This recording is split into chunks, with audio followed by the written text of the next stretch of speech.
In 1817, Governor Macquarie gives him a grant over here because it's a good landing spot. He's rowing his boats across the harbour.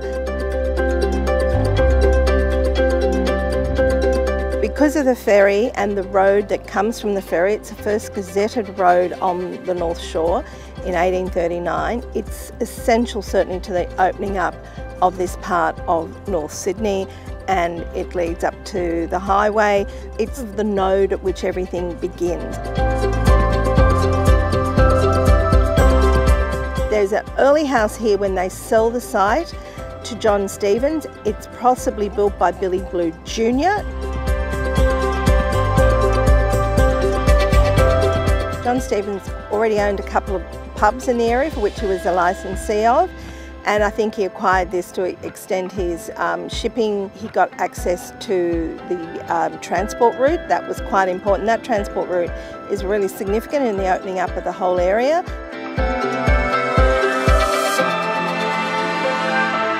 The house that we found, and we sort of talk about it one house with separate phases, I think we now got about 3 additions and something like 6 rooms in it, and later on we have additional kitchens and bathrooms as those sorts of things were added to. We have a veranda, so a great view out here even before the bridge was put in. We've also got retaining walls and a road coming down to the jetty.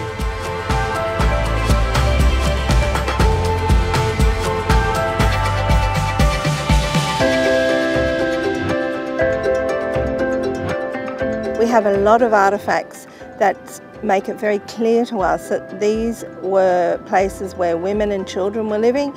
We have a lot of thimbles and sewing equipment such as pins and needles.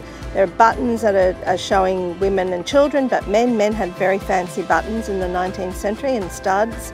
There's children's toys, little dolls.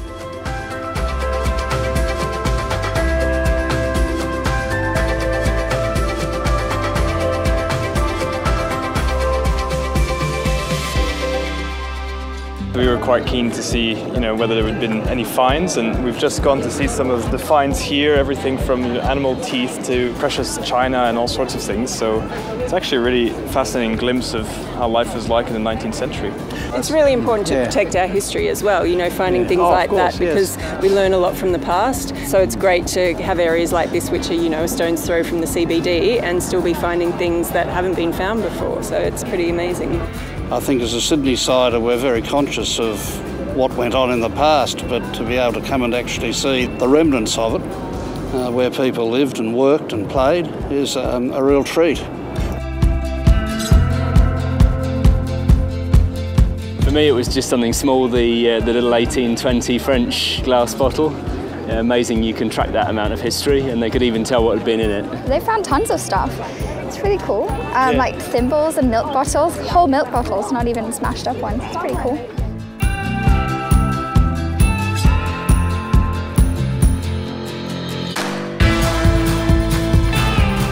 Something as modern as a metro system, driverless trains and all those whiz-bangery, and an ex-convict eking out his living on the shores of Sydney Harbour. And I think the juxtaposition is something that we as a city can be very proud of, how far we've come.